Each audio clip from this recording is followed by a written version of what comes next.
Hello, this is Linda Goldman, and I am a doctor of nursing practice, nurse practitioner, and certified lactation educator. And this is a talk on medications and breastfeeding directed towards primary care nurse practitioners. Here's the objectives for today. I'm going to talk about how medications are absorbed and distributed in the body and how it's related to breastfeeding. I'll spend a short time talking about individual medications. So to start, I have a case study of a 23-year-old mother of an 8-week-old exclusively breastfed infant. She presents with a complaint of a draining abscess on her right thigh. She has no allergies to medications, and she was diagnosed with MRSA. So to continue, this is a really common story. The mother was prescribed Keflex 500 milligrams, and she was instructed to discontinue breastfeeding or pump and dump her milk for a week. During that time, the baby was fed frozen breast milk and formula, and he refused the breast thereafter. Breastfeeding and breast milk feeding was completely abandoned. This is a story that happens very, very frequently. Before getting much further, I'd like to define breastfeeding.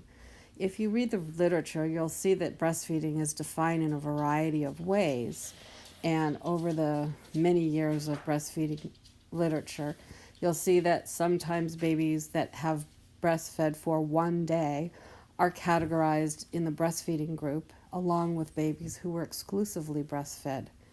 And I'd like to mention that I think there's a big difference in a baby who has token breastfeeds versus a baby that receives all their calories from breast milk. It's not the same.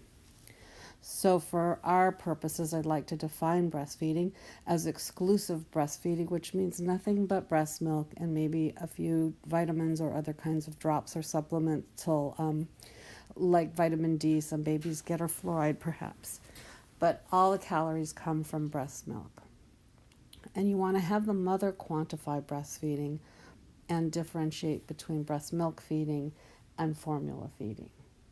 So you'll be really clear as to how much medication exposure the baby may be facing. Breastfeeding is really important for babies. There's a big risk for differences for various diseases, and you'll see GI diseases are down 64% in babies who are exclusively breastfed. Acute otitis media, atopic dermatitis, asthma, all of these diseases are greatly decreased in babies who are breastfed. There's also an enormous cost savings for breastfed baby. Those aren't only food costs, because it's much less expensive to feed a baby breast milk than to purchase formula. But you also need to consider the babies that are less sick are needing their parents to stay home from work less often, less costs in hospitalizations and medical care, less cost to the healthcare system, and less cost to all of our community with a healthier population. This beautiful graphic was prepared for the Centers for Disease Control, and it shows the different layers of where the breastfed baby lives in the world, actually. At the center, off to the left, you see the mother and the baby. Surrounding the mother and the baby are friends, family members, and the impacts that all of those people have on the breastfeeding dyad. In the orange section, there are child care providers and healthcare professionals who make recommendations and also impact the baby.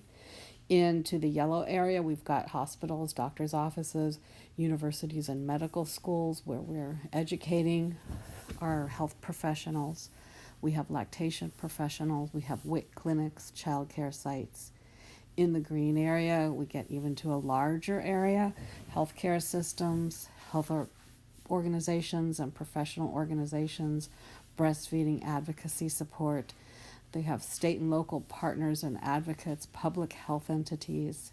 In the light blue, there's the third-party payers, the insurers, health professional credentialing boards, state and local governments and community organizations. And in the blue, on the outer ring, there's the Joint Commission, who has information and requirements related to breastfeeding, the Institute of Medicine, the U.S. Breastfeeding Committee, federal health agencies, the federal government, and national partners. There are federal laws protecting breastfeeding and pumping for moms at work, and all of this impacts the ability of a mom and a baby to successfully breastfeed.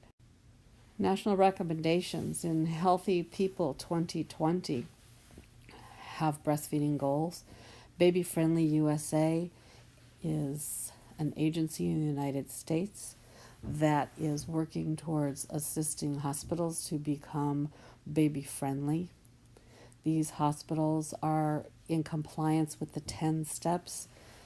The 10 steps came from the World Health Organization, and Baby Friendly USA is the United States organization that is implementing those. The Joint Commission core measures include exclusive breast milk feeding as something to track in hospitals now, and the Surgeon General's call to action to support breastfeeding is also one of the federal initiatives. So a little more detail. The World Health Organization in 1992 came up with the baby friendly and the 10 steps. And in 2010, there was one baby-friendly designated hospital in Los Angeles County. In 2012, there were 9. As of April 16th, 2015, there were 22 baby-friendly designated hospitals in Los Angeles County. And today, we're in 2016. I believe we're at 28 baby-friendly designated hospitals in Los Angeles County. There's been a lot of work going on in LA County in the past few years, as you could see by this. And what this means to us in Los Angeles is we have more babies discharged from the hospital into community settings who are exclusively breastfed as they're discharged from the hospital. And what's needed now is the infrastructure in place to care for those breastfed babies, those exclusively breastfed babies. We need to care for them in the community. We do need to look at them, watch them breastfeed, check them 2 days after they're discharged from the hospital, weigh them, make sure that they're transferring milk and they're gaining weight, and the mom knows what to look for in case there's a problem with lactation or breastfeeding. We don't want problems to happen with these babies. We need an educated workforce who can help support moms and babies to get through the first couple of weeks while the milk is really starting to become produced, so we can have the babies continue to breastfeed for a minimum of 6 months with nothing else. And at 6 months, we start introducing complementary foods, and breastfeeding can then continue for as long as the mom and baby want. It's recommended in the United States for a minimum of 1 year. The World Health Organization recommends a minimum of 2 years, but there is no upper limit on when breastfeeding should stop. I regret that my slide doesn't show the numbers on here, but the blue represents the United States rates, the purple represents the California rates, and the gray represents the LA County rates. The first group are the goals, where we want to be, and you can see California has surpassed the United States goal. The second group is any breastfeeding. The last group, all the way to the right, is exclusive breastfeeding at 6 months. So those numbers are very, very small. The graph really did go all the way up to 100 at the top of the page. So you can see the exclusive breastfeeding rate at 6 months is very, very few numbers. I think it's around 20%.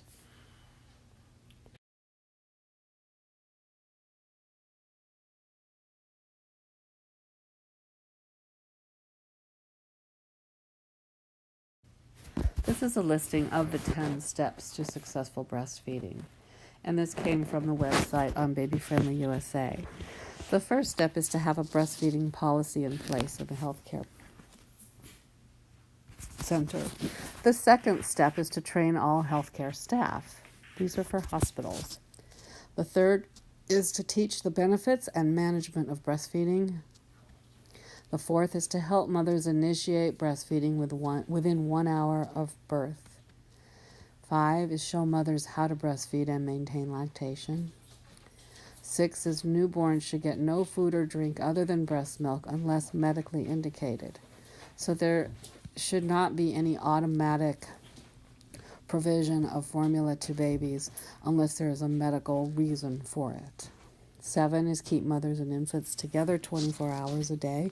Many baby-friendly hospitals have closed their nurseries. 8 is encourage breastfeeding on demand. We don't teach a certain length of time to breastfeed or a number of times or how often to breastfeed.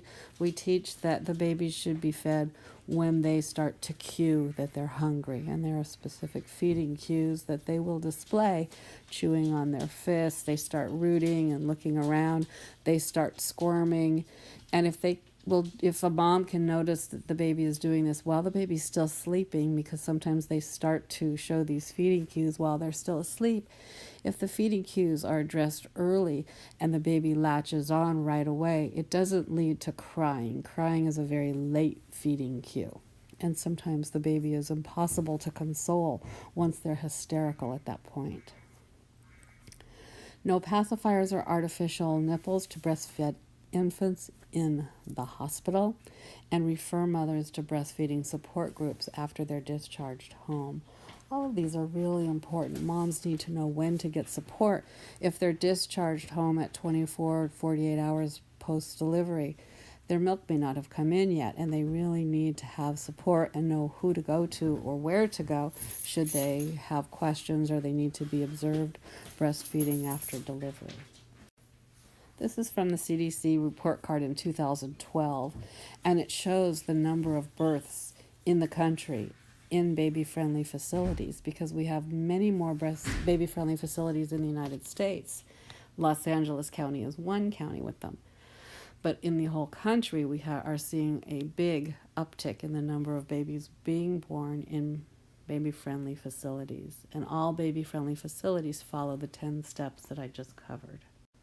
The Surgeon General in 2001, Dr. Regina Benjamin, came out with a recommendation for breastfeeding education for healthcare clinicians who care for women and children. And that's to also ensure that all moms have access to lactation consultants. There's a variety of levels of lactation professionals. My training as a lactation educator I had 40-hour course, and I had, I believe, around 20 or 30 hours of clinical. I had one about a week. I was able to do it in about a week. I don't remember the exact number of hours. All the way up to an internationally board certified lactation consultant. It's IBCLC. They have the highest number of hours, the most hours of training, and the IBCLCs have sat for an international board, and they've passed their boards. So that's the highest level of a lactation professional. And we do recommend that everybody knows where to reach the IBCLCs in their community. Other types of professionals are the lactation educators I mentioned. There are people just as lactation consultants that may not be internationally board certified consultants. There are also La Leche League leaders and some other people such as doulas who can also provide support. But it's important to know who the people are. So as I said, born newborns are discharged from hospitals at birth into the hospital, and they're exclusively breastfeeding, and they do need to be assessed. There's more long-term breastfeeding mothers, and all these moms are presenting to primary care for care and to primary settings for care, and many times they need to take medications, and there are many people who think that medications need to be stopped during breastfeeding. And in most cases, this is not true. Most medications are compatible with breastfeeding. The NP's impact on breastfeeding success is to minimize risks. You want to be careful in the medication selection and the dosing and the use of medications. The other thing is we want to protect mother's confidence and protect her milk supply. Some medications are not okay for the baby.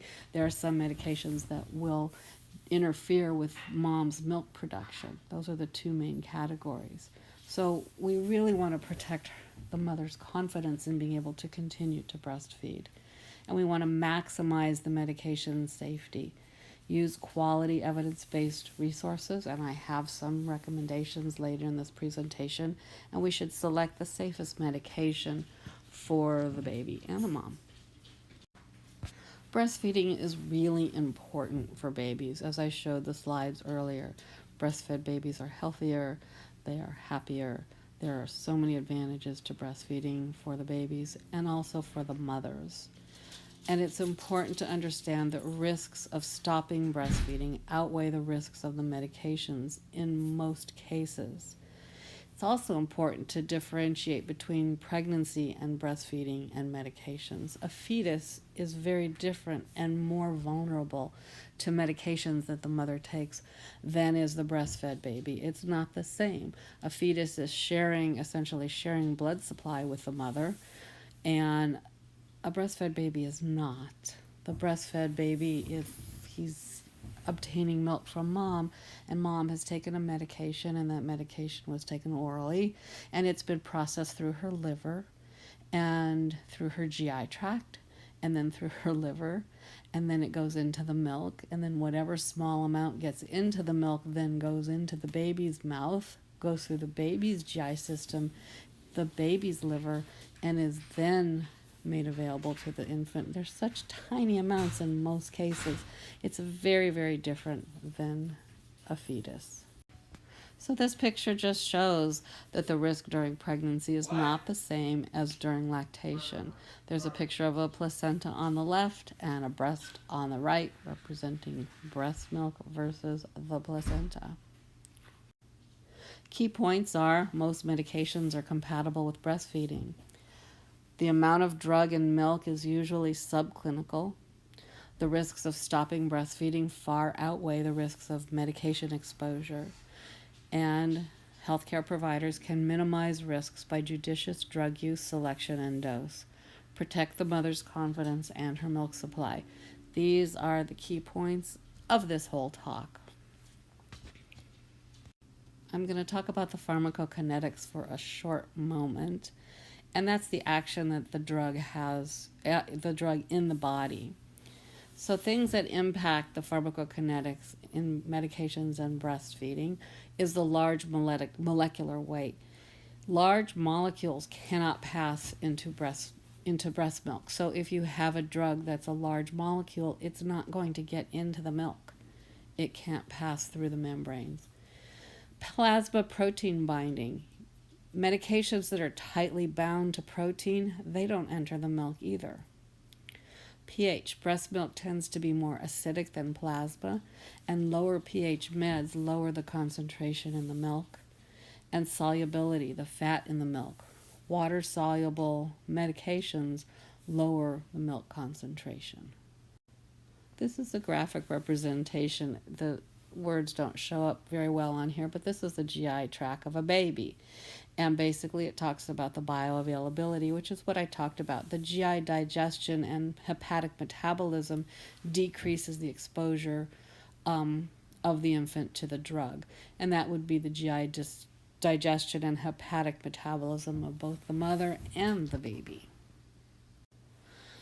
Most prescriptions, medications, not necessarily prescriptions, but most medications, if they're okay and acceptable during pregnancy, it's usually fine to use during breastfeeding, because remember, during pregnancy the baby gets exposed to a much larger dose. Also, if it's acceptable to use in infants, it's probably fine to use during breastfeeding. The example in the case study where the mother was given Keflex, that's a common drug that's given to infants. There's nothing wrong with that medication, even if the baby got some of the medication. It's a drug that's commonly used in children and in infants, so that Keflex would have been fine for the mother to have continued breastfeeding. There are some ways to minimize infant exposure. One way is to think about the route. There are some medications that can be used topically. For example, a MRSA infection could be treated with a topical ointment rather than a PO medication in some cases. An IND can be used for a MRSA infection with a topical antibiotic if any antibiotic is necessary. Sometimes antibiotics aren't even needed for MRSA infections. To schedule the medications can be taken just after breastfeeding with the hope that the highest levels will pass before the baby eats again. The daily dosing can be taken before the infant's longest sleep period. Monitor the infant for side effects and report any side effects to Hale. I'm going to talk about Thomas Hale in a little bit, and also to the FDA if there's anything noted. And the dose, you want to use the shortest effective duration and the lowest effective dose that's necessary. That'll help minimize the infant exposure. Okay, during the first 7 days of life, it's considered to be an early vulnerable period. There are gaps between the alveolar cells, which are the cells that make the milk, and these larger gaps are there to allow the passage of immunoglobulin cells and medications into the breast milk. They're really there to allow the immunoglobulins at the beginning of breastfeeding to pass to the baby. But because the gaps are wider, medications can pass more easily into the milk during the first 7 days. However, even though the level of medications that are entering the breast milk might be higher than after the first week, the immature infant liver and renal function will not allow as much to be absorbed by the baby. And also, babies tend to drink a very low volume of milk the first week of life. So the first 3 days, there's mostly colostrum. 2 to 3 days is colostrum. And the beginning of breastfeeding, babies take drops of milk at each feeding, and later on they start to take ounces.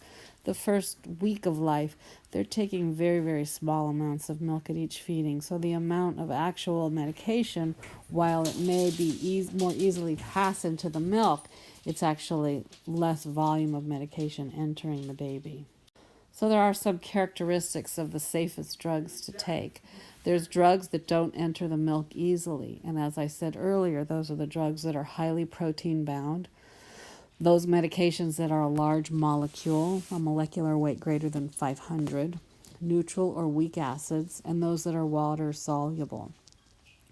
There are some drugs that are just not absorbed. There are also drugs that have a short half-life. Those are preferable to drugs with longer half-lives.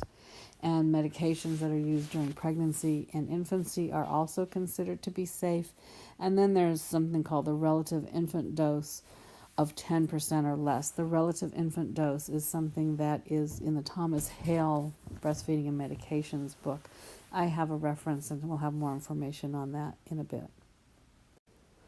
So the relative infant dose is a weight-adjusted infant dose relative to the maternal dose. Basically, I'd recommend looking them up in the Hale book. It is a mathematic formula, but the medications in his book are listed with the relative infant dose. So once again, drugs that don't enter milk easily are large molecule medications such as heparin. Heparin has a molecular weight of 30,000. Remember, we were talking about anything that's under 500. Medications that are tightly bound to plasma proteins, such as warfarin. 99% of warfarin is protein bound, so very little of that is going to get into the milk, if any, or too little is absorbed. This is important when considering IV or oral contrast for radiology procedures. Those are all considered safe, and heparin is also not absorbed. You also think about medications that are bound to calcium, such as tetracycline. If a mother takes tetracycline and it goes through her digestive system and her liver and into her milk, and then it is given to the baby in her milk, it's going to be bound to calcium. So the little amount that would get in will mostly be bound up to calcium, and it would just be tiny, tiny fraction of amount getting into the baby. As I said, most medications are fine to take during breastfeeding. There are some medications that are contraindicated. So there's two main concerns. One are drugs that pose a risk to milk production. Estrogen will turn off milk production. So we don't want to give breastfeeding mothers estrogen because it has the ability to decrease her milk supply. If we have a baby who's completely dependent upon all the calories coming from breast milk and we lower her supply with estrogen, that is a big concern. There are many studies out there showing birth control pills, combination birth control pills, can be taken during breastfeeding without interrupting the breastfeeding relationship. However, if you look at those studies, they don't clearly define breastfeeding. So again, if you have a mom who is combo feeding, breastfeeding as well as formula feeding, and they don't see any decrease or problem with the weight or any issue with the baby because the baby's getting most of the calories from formula, not the breast milk. However, there have been reports of some mothers who use some Premarin vaginal cream for some atrophy that may occur during breastfeeding, and that small amount of estrogen in the Premarin vaginal cream has, in some individuals, has impacted the breast milk supply. So it's really important to know how much the mom is breastfeeding and what her plans for feeding are, how much the baby is planning on. It is how much of the calories the baby's getting from breast milk. So another medication that will decrease breast milk production is Sudafed. Sudafed dries up it's a decongestant, and it can help dry up runny noses. It can also decrease the amount of milk available for the baby. Antihistamines also, for the same reason as the pseudoephedrine. And ergot. Ergots are often used for some patients for migraines, and those can also decrease the milk supply. The other main concern, other than the drugs that pose a risk to milk production, are those drugs that pose a risk to the infant. Anti-neoplastic drugs, those are cancer medications. Their job is to find quickly dividing cells and kill them. Well, babies are all quickly dividing cells. Anti-neoplastics are never okay during breastfeeding. If a mom is in the unfortunate position to have to take these medications right after having a baby, she will need to not breastfeed while she's taking these medications. Now, as I said, contrast dyes are fine for radiologic procedures. There's not a problem with those. They're not absorbed into the milk at all. That's not true for something like radioactive iodine. Radioactive iodine is something that's used for some hyperthyroid conditions where it's used to destroy a portion of the thyroid gland. It can also be used for thyroid cancer where it's used to destroy all of the thyroid gland. And radioactive iodine is contraindicated during breastfeeding because that radioactive iodine will go into the breast milk and will go into the baby and destroy the baby's thyroid. So it is not okay to breastfeed while using radioactive iodine. The American College of Radiology at www.acr.org has a list of the recommendations for breastfeeding and contrast dyes and other materials. Some types of the radioisotopes may require partial or temporary cessation of breastfeeding, while others it needs to be permanently stopped. So if it's a short-term stoppage, it is okay for a mom to pump and dump her milk, not save that milk. It would need to be eliminated for a short period of time. And if the baby can be supplemented during that time with something other than a bottle, it can be a little challenging for some families.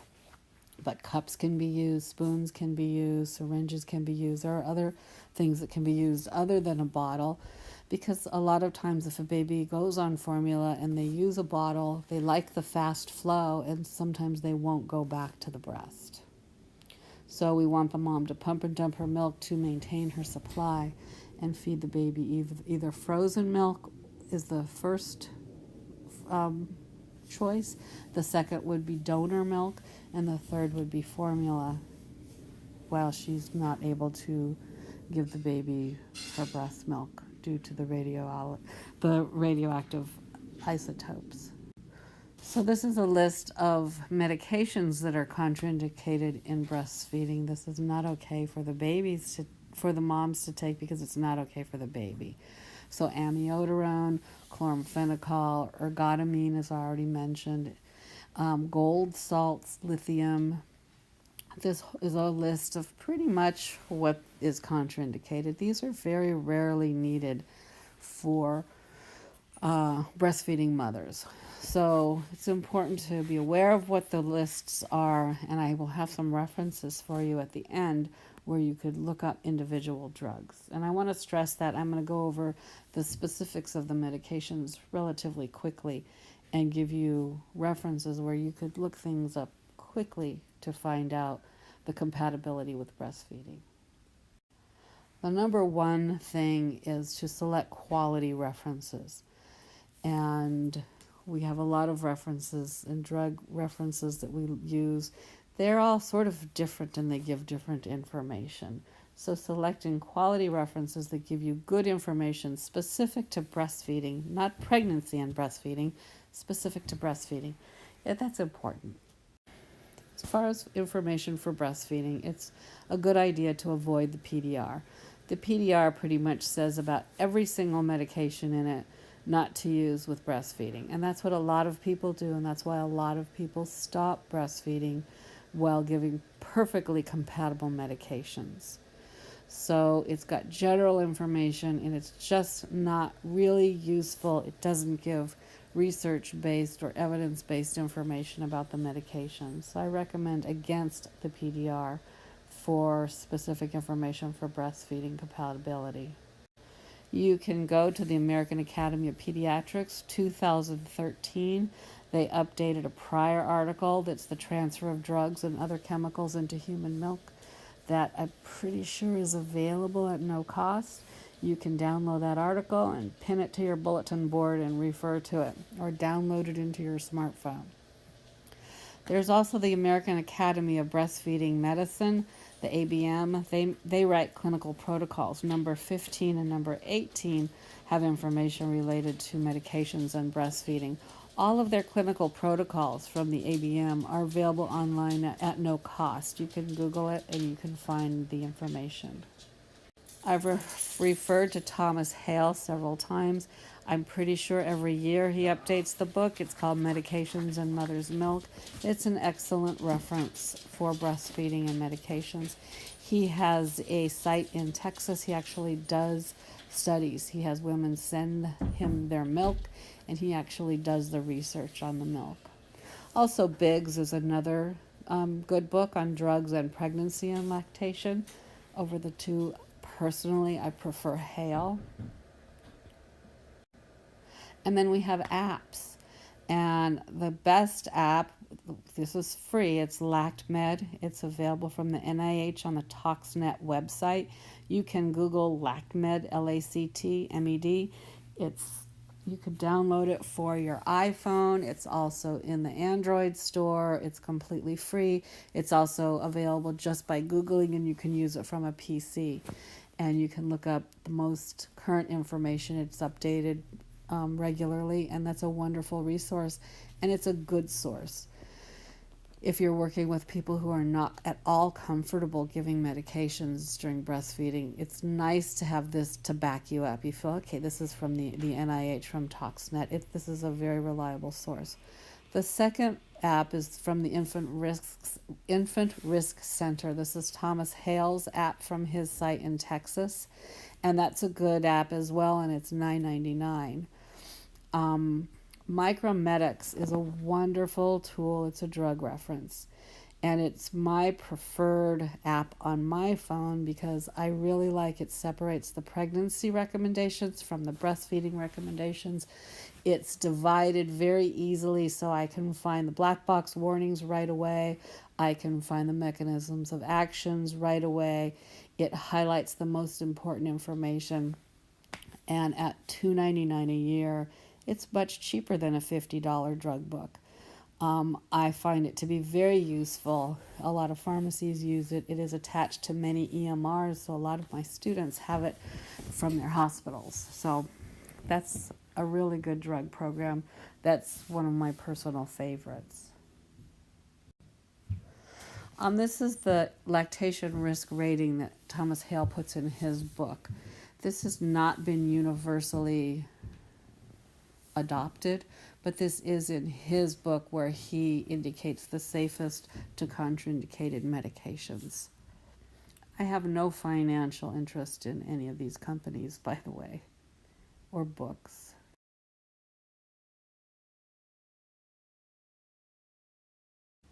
So I want to go back to our clinical case study of the 23-year-old mother with an 8-week-old exclusively breastfed infant who has the MRSA infection on her thigh. Remember her? Thinking about the mother that was given the antibiotics, we can see that really there was not a problem with her Keflex prescription that she had. She never needed to stop feeding the baby breast milk or breastfeeding her baby.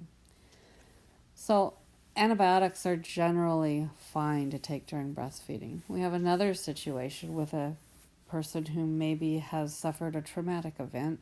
So this is a 36-year-old woman who has a exclusively breastfed 3-month-old baby, and she's got, looks like a broken ankle.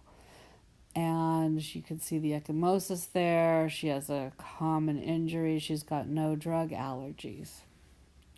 So traumatic injuries and pain is another thing to look at for mothers with breastfeeding infants.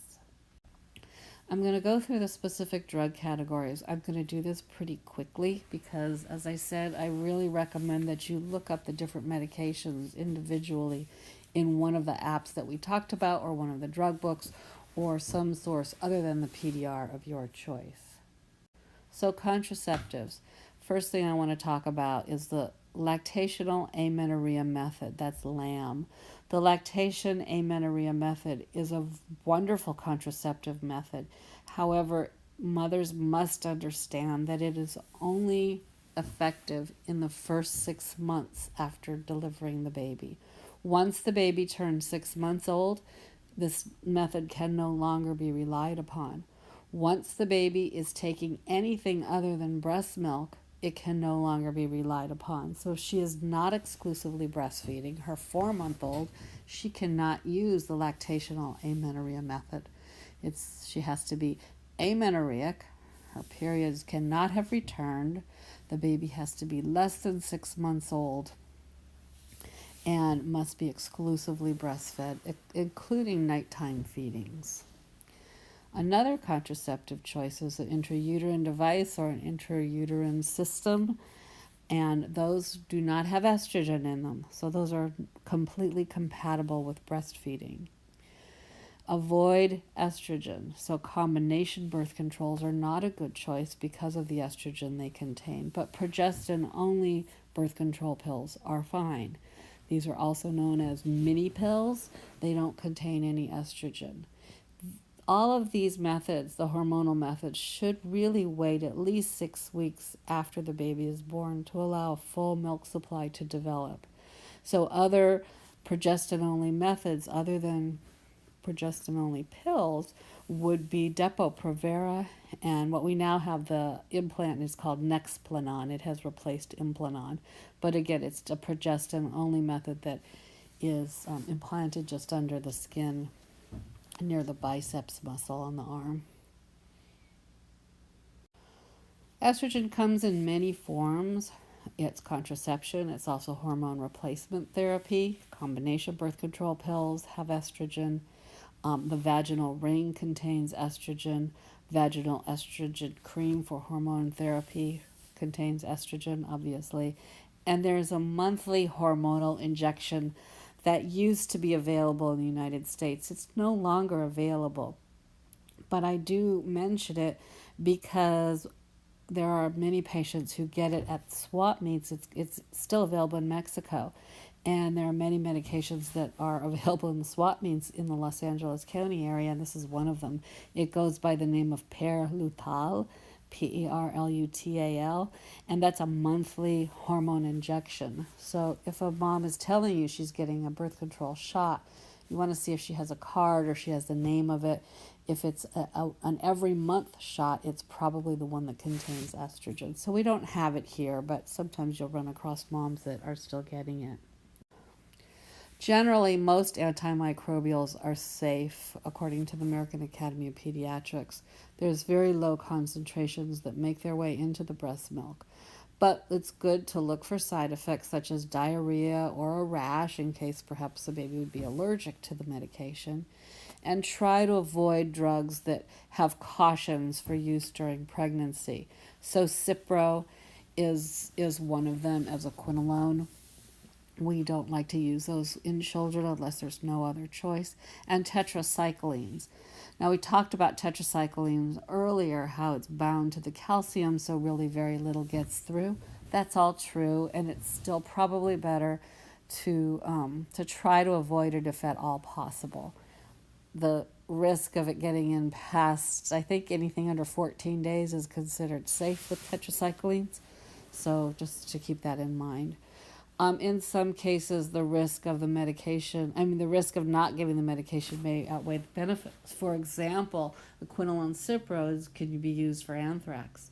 So the risk of a baby being exposed to Cipro is much less than a risk of being exposed to anthrax. Antibiotics, penicillins, and cephalosporins, they've been well studied. There's poor entry into breast milk, and babies are given these all the time. Completely safe. That goes back to our Keflex story earlier. Tetracycline and doxycycline, short-term use, are compatible with breastfeeding because I talked earlier, it does bind poorly, and it binds well to calcium, and it's poorly absorbed by the infant. Fluoroquinolones, as I spoke of a moment ago, consider the risk-benefit ratio. Other antibiotics, such as metronidazole, there's no problem taking the medication, but metronidazole it makes a bitter taste in the mother's mouth when she takes metronidazole. It can change the flavor of the milk, and the baby may have an issue with the taste of the milk and may reject the flavor. So that's something that can happen, so be aware of that. It's good to know that metronidazole gel is available that could be used vaginally if this is a vaginal infection that it's being used for. Antiviral medications, valacyclovir is preferred, but acyclovir and valacyclovir have minimal risk to the infant. I don't believe valacyclovir has gone generic yet. Acyclovir is. So acyclovir is actually fine to use, valacyclovir being the preferred one. Colds and allergies. Topical is preferred over systemic. Topical nasal sprays, for example. Pseudoephedrine can decrease milk production, so you could possibly use a few days of a nasal decongestant. Try to pick non-sedating agents during the SIDS risk period, the first few months of life.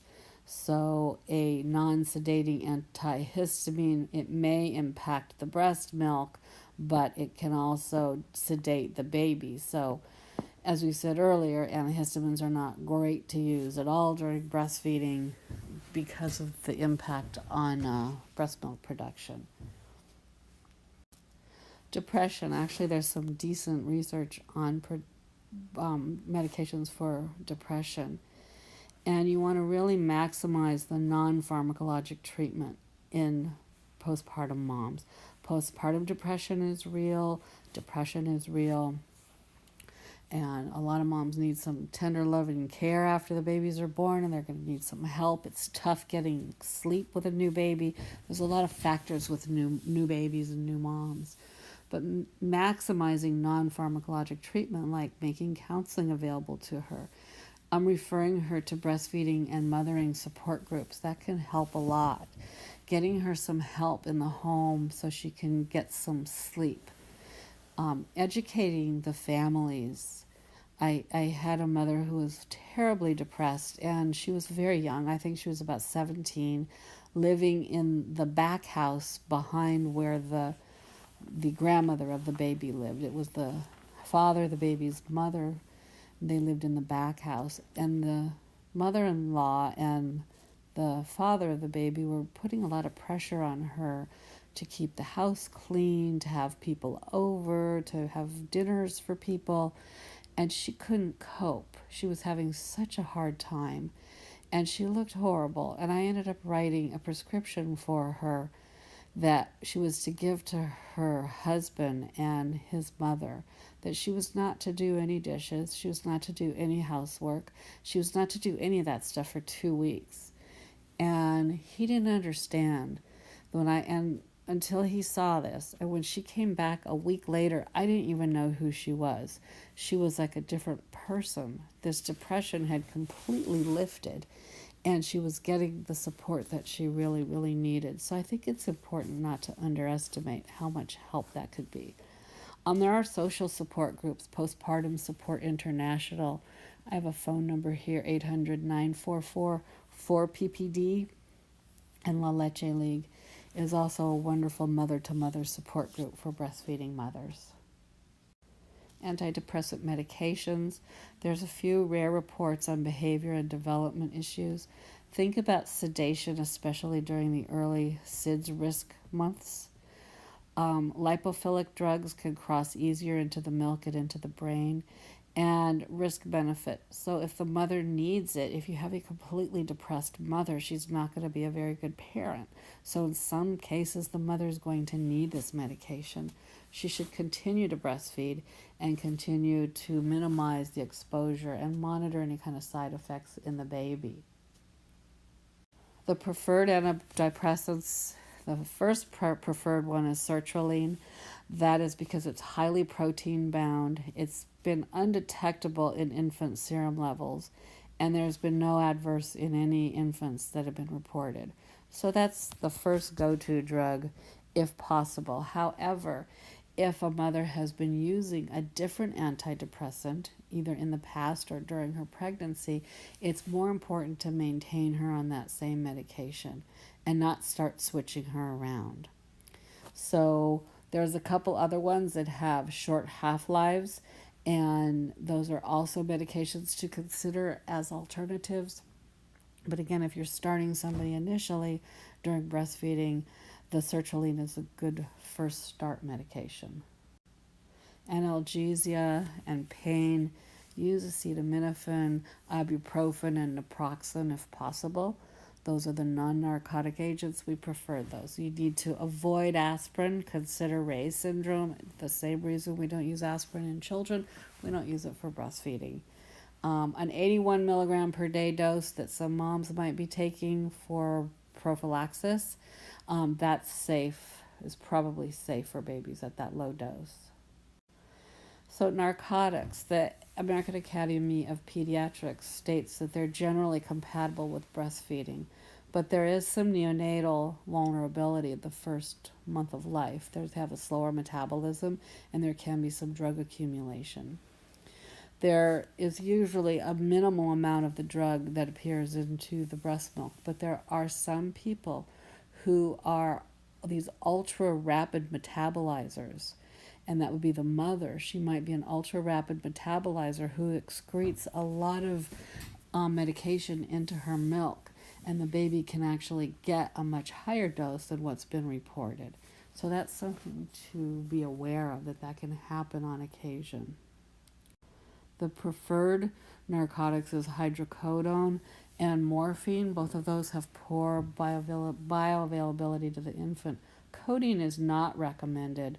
Codeine, there are some reports of neonatal deaths from the codeine. It's probably from these ultra-rapid metabolizing moms.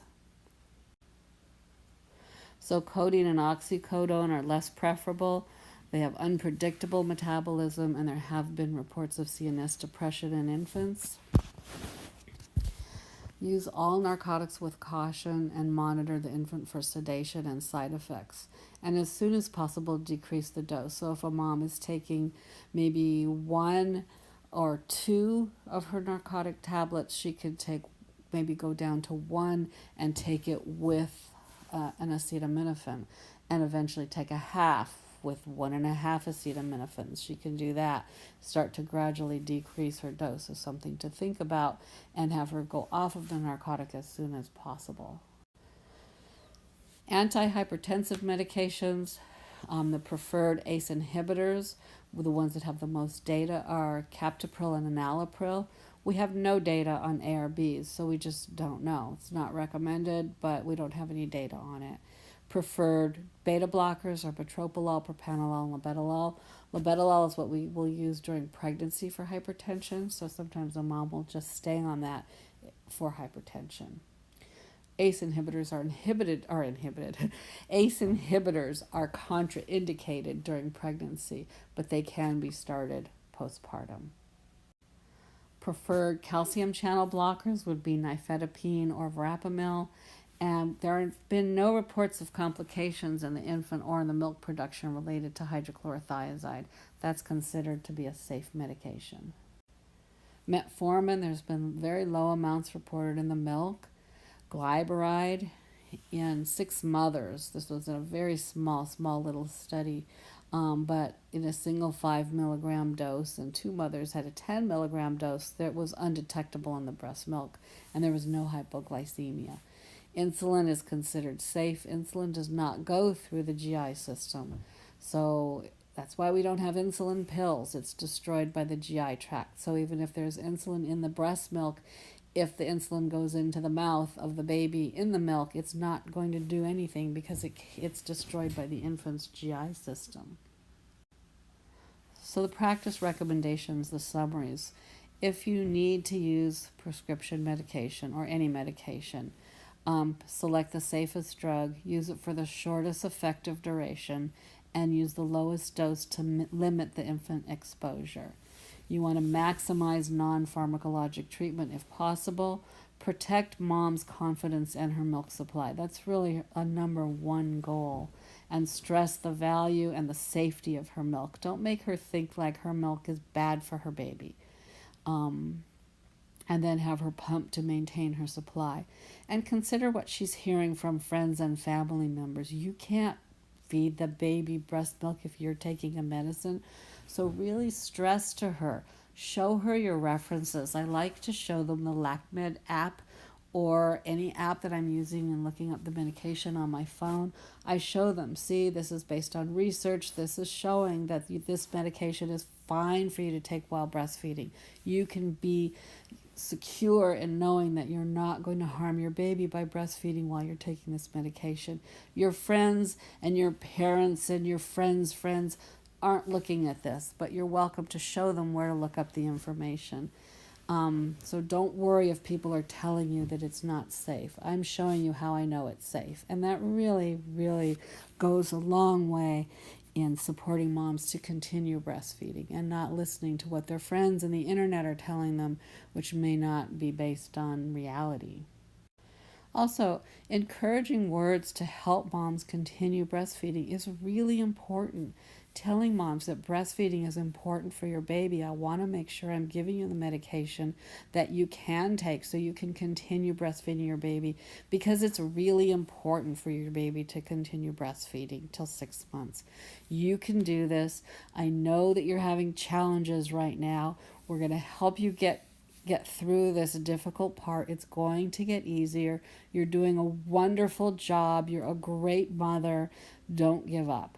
That kind of support goes a really, really long way into the lives of mothers. When they hear from their healthcare provider that they're doing the right thing, they're doing a good job, it's really important to not underestimate the impact that your words can have on your patients. There's some barriers to breastfeeding, and I think nurse practitioners can control some of these. Many sites don't allow babies to come to appointments. If you have a breastfeeding baby in arms, and if you're in a busy clinic where patients might be there for 4 or 5 hours, what are they supposed to do? Where do they put their breastfeeding infant when they're coming in for an appointment? Who's going to be able to feed the baby? Does she have a pump? Does she have milk for the baby? Why are we telling people they can't bring their breastfeeding infants to appointments? This is just an artificial barrier that gets put up by a variety of people for a variety of reasons. So acceptance and judgment of all age babies breastfeeding. Don't forget, there are some people that breastfeed well into their 5-year-olds. And just ask your moms during the history if they're breastfeeding. Don't put judgment on them. Because if they're breastfeeding a 5-year-old, they may not feel comfortable telling you that. Don't assume only infants breastfeed. But if a mom is breastfeeding an older child, she may not want to tell you, and you may give her a medication and not let her know that it's safe to use during breastfeeding, and she'll get rid of the medication because she may think that it's dangerous. So just ask moms, are you allergic to any medications? Are you pregnant or breastfeeding? Just have that come out of your mouth every time you write a prescription. Make sure double, triple check about allergies right before you write that prescription, and just have pregnant or breastfeeding flow out of your mouth with there. Make appropriate referrals and give appropriate medications. So I have a list of some referrals at the back of the slide deck. This is a list of referrals. Breastfeed LA has a lot of wonderful resources on the website. ILCA is the International Lactation Consultant Association. Going on their website, you can find internationally board certified lactation consultants by zip code. La Leche League, there are local meetings held all over the country. WIC, the California WIC program. I have the website here. If that doesn't work, I would just Google California WIC. In LA County, we have several WIC centers. We have Long Beach WIC, we have Public Health WIC, we have South Los Angeles Health Projects WIC, we have Watts WIC. We have several WIC programs, and out of those programs there are many offices all interspersed around the county. So you can Google and find in your area where the WIC offices are. WIC all have peer counselors now. They have internationally board certified lactation consultants. They have dietitians. There's a lot of breastfeeding help for mothers at no cost who are breastfeeding. Lots and lots of help is available at no cost. Again, here is the apps that I talked about for LacMed and also for the Hale app, which I showed earlier. Breastfeeding education for healthcare professionals. If you would like to continue to increase your knowledge of breastfeeding, you can check out the Academy of Breastfeeding Medicine. The American Academy of Pediatrics has a whole section now with professional breastfeeding education on it, and that's all free. The American College of Radiology, you can look at their recommendations.